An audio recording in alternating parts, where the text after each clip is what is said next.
కొంతమంది అడుగుతారు, మీరు హెల్తీ ఫుడ్డే తింటారు కదా, మీకు వ్యాధులు ఎందుకు వస్తున్నాయని.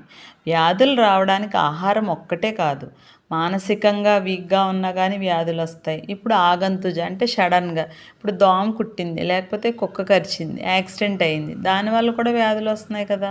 మొన్న కరోనా వచ్చింది, దానివల్ల వెంటనే చాలామంది చనిపోయారు.